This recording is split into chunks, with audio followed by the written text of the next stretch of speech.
to La Sierra University. It's a private in Riverside. And I got my bachelor's. I double majored and I got my bachelor's in accounting and finance, and then I ended up getting my master's in accounting. You can go to the next one. So, a little bit about my experience and why I chose the school that I chose. The main reason, and which is what I'm going to talk about, is scholarships. I was in a bit of a pickle because my parents were financially in a position where the government thought that they had enough money to pay for my school, so I couldn't get any grants or FAFSA, any of that. But my parents did not have the money to help me pay for school there, so they said, if you want to get loans, you can get loans, we'll figure it out, and we need to see. So for me, it was, okay, I'm not going to get any grants, and I don't want to get that many loans. So I need to figure out a way to get scholarships and other money to pay for college or else it won't happen. And ever since I was little, college was my only option. There was no option of graduating high school and going to work. It was, you're gonna go to college. So in my head, I really wanted to go to a 4-year. And so I worked my butt off through high school. I got straight A's. I tried to take AP classes, and then they told me if you take AP classes and you pass the exam, you'll get credits in college and you'll graduate sooner. So I thought, okay, that's going to be less money. So then if I graduate faster, then in 3 years, then that's 1 year of college that I won't have to worry about paying. So I focused a lot on that, just knowing that I wasn't going to get any grants or anything. And so when I graduated, I started. Well, in my junior years, when I started looking at different colleges and how much it was going to cost, and I kind of calculated what they were going to give me for loans. And the loan amount that they were going to offer me wouldn't cover what Cal State Fullerton cost. So even then, I would still have to pay out of pocket. And so I was like, oh my gosh, and that's loans. That's not even scholarships or anything. That's just loans. And I think at the time, it was like about $8,000 a year. And the loans were not going to cover that. So I would have to look at outside options like banks and whatever, which have higher interest rates, and I just thought, well, no. And so I thought, well, worst case scenario, that's the way it's going to go. And then UCs were a little bit more expensive than that, so I thought, okay, I need to see. But then I started looking at privates, and they're more expensive, except that they have a lot of money. And they have a lot of people that want to give you money. And they have scholarships. I mean, right off the bat, this school said, well, because of your GPA in high school, we're going to give you $15,000 a year. But in order to keep getting that $15,000 every year, you have to maintain a 3.75 GPA in college. And so I said, it's going to happen because I have no other way. I don't want all those loans. So yeah, it's going to cost $30,000, but if I get that $15,000, now I only have to worry about $15,000, right? And so then I started looking, okay, what other scholarships, what other ways can I go? And they said, well, if you do all these other things, which go to the next one. They said, well, if you're involved in a church, so that private school, it's a Christian university, they said, if you're involved in a church, we'll give you money for that too. So I said, yes, I'm very involved in my church. And so they said, yeah, go ahead, bring us your hours, get them signed off, what you do, whatever, and we'll give you additional money for that. So I got additional money for being part of this church.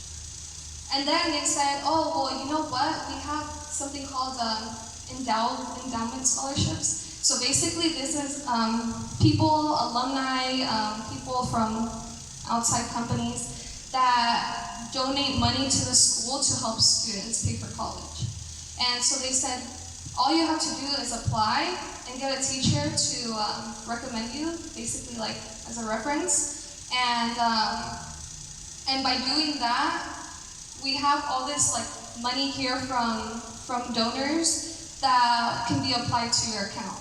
And so every year, these donors, they would just choose students' accounts, and they would basically just give you money for nothing, just because they wanted to. I mean, for them, it's a tax break, right? But I didn't care how they were benefiting. For me, it was, okay, I'm going to get money for that.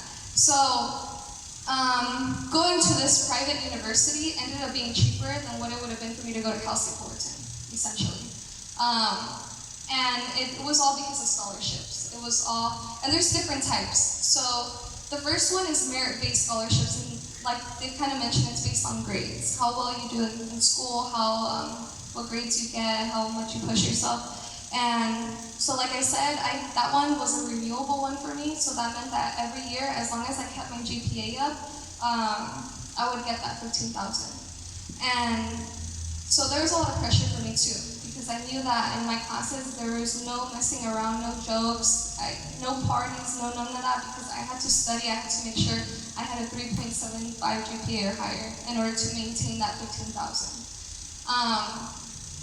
So other, UCs and I don't know about Cal States, but I know UCs, they do offer a scholarship to you for grades. I think it's your first year. I don't know if it's renewable or not, but in my case, it was renewable. And that's really important with scholarships, is seeing if they're renewable or not. Because if they're renewable, that means that every year you can keep getting it. But there are other scholarships that is only one time, or scholarships that it's only for your first year. And so it's really important to look at that too. National Merit Scholarship, it was kind of like your first year only. It was based on what score you got on your SAT or ACT. So if you got a certain score higher, they would grant you additional money. Community service scholarship, so with mine being part of this church, I got additional money for that. And same thing, there's a lot of community service where if you go and do community service, you can get money for that too. There's athletic scholarships, which I'm sure most of you guys know. Sometimes they can cover your entire tuition, or sometimes they'll do a portion. So that's also an option. Endowment scholarships, which I kind of talked about, it's donors, people that just want to give their money to help students go to school. And so that's really important. Academic department scholarships. There are additional scholarships not only within the university, but within the department that you're studying. So for me, being in accounting, the business department had additional scholarships that were only open to business majors.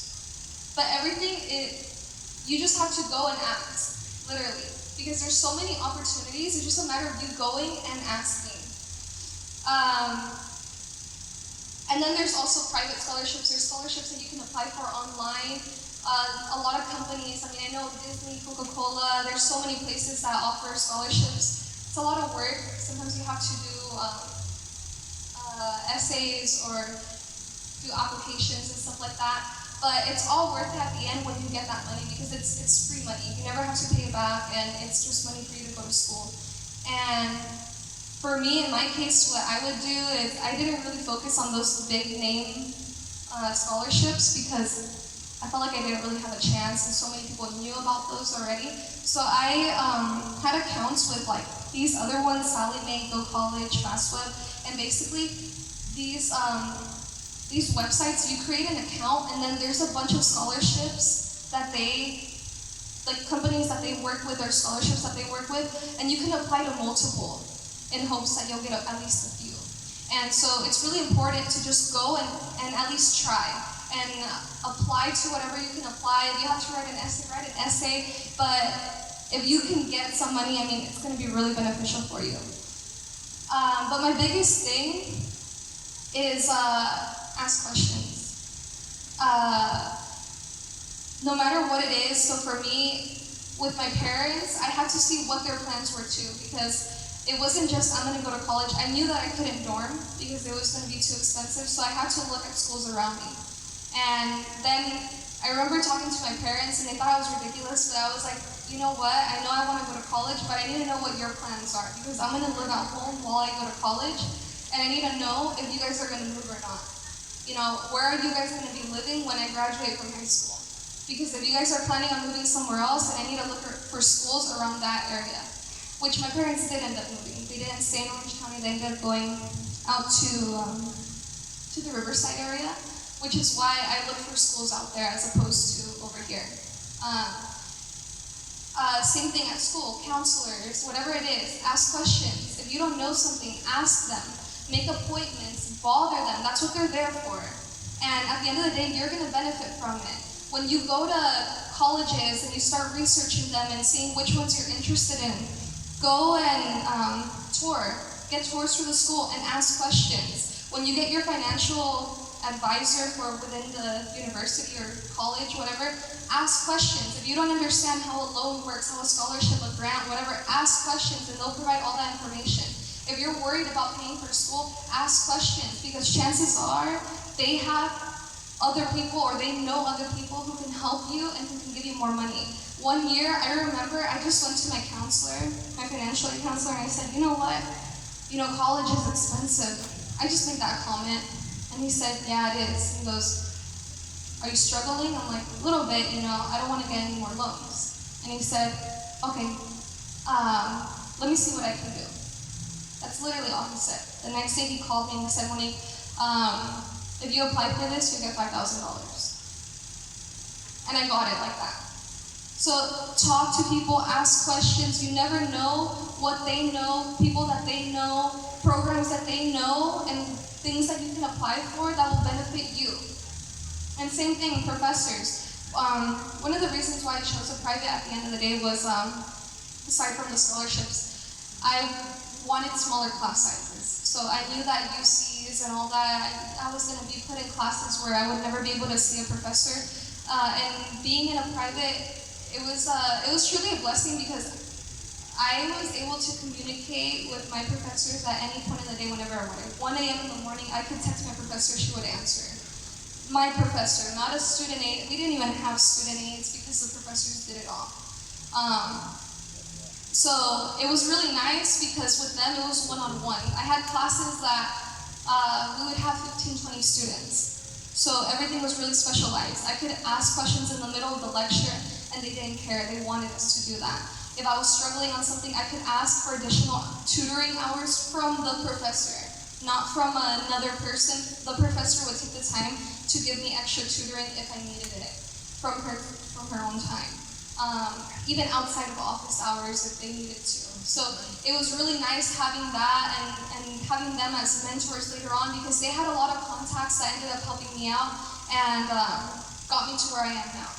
So wherever you end up going, if you're looking at schools, research all of them, figure out what you like, figure out what you're into, if you like big classes, if not, if you like the smaller class setting, if not, if you